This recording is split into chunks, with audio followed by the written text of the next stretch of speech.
Halo, assalamualaikum warahmatullahi wabarakatuh. Perkenalkan, saya Rea Arini. Kali ini saya akan memaparkan tugas agenda 3 tentang pengelolaan JPT. Nah, apa sih JPT itu?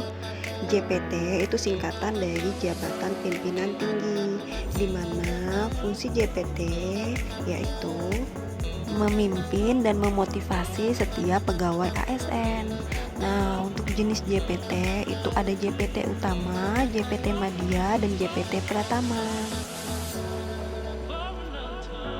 Pengisian jabatan pimpinan tinggi utama dan madya pada Kementerian Kesekretariatan, lembaga negara, lembaga non-struktural, dan instansi daerah dilakukan secara terbuka dan kompetitif di kalangan PNS dengan memperhatikan syarat kompetensi, kualifikasi, kepangkatan, dan pendidikan serta latihan, rekam jejak jabatan, dan integritas serta persyaratan lain yang dibutuhkan sesuai dengan ketentuan peraturan perundang-undangan.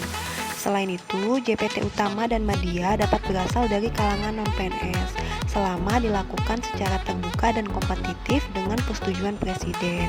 Namun, pengisian JPT oleh non-PNS ini dikecualikan dalam bidang rahasia negara, pertahanan, keamanan, dan pengelolaan aparatur negara, kesekretariatan negara, dan pengelola sumber daya alam, kecuali telah mendapat persetujuan Presiden dengan pertimbangan dari Menteri, Kepala BKN, dan Kementerian Keuangan.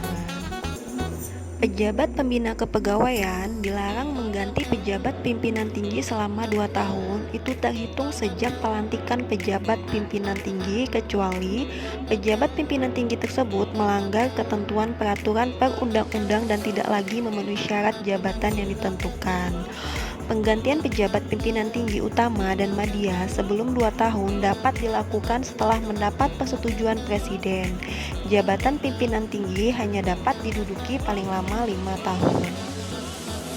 Tahap pengisian JPT yang pertama itu dilakukan adalah perencanaan, kemudian pengumuman lowongan, pelamaran, seleksi, pengumuman hasil seleksi, kemudian penetapan dan pengangkatan.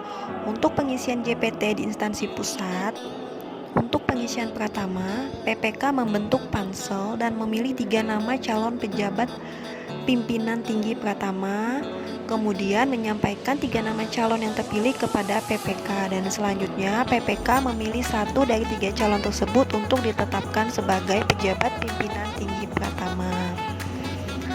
Untuk pengisian instansi daerah, pengisian JPT Madya di tingkat provinsi dilakukan oleh PPK dengan membentuk pansel agar memilih 3 nama calon, kemudian disampaikan ke PPK untuk diusulkan ke Presiden melalui Menteri yang menyelenggarakan urusan pemerintah dalam negeri.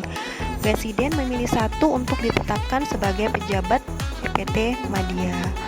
Untuk pengisian JPT pertama itu dilakukan oleh PPK dengan membentuk pansel agar memilih 3 calon yang disampaikan ke PPK melalui PYB. PPK memilih 1 untuk ditetapkan dan dilantik sebagai pejabat pimpinan tinggi Pratama. Untuk ketentuan pengisian JPT utama dan madya itu dilakukan pada tingkat nasional dan dapat berasal dari non-PNS dengan persetujuan Presiden.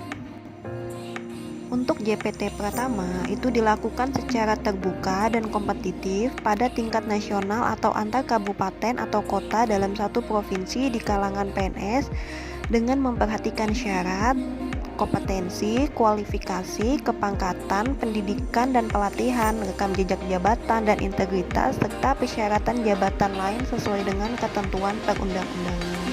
Untuk pengawasan dalam proses pengisian JPT, di sini PPK itu memberikan laporan proses pelaksanaan kepada KASN yang bertugas melakukan pengawasan yang disampaikan kepada Presiden. Sekian dari saya.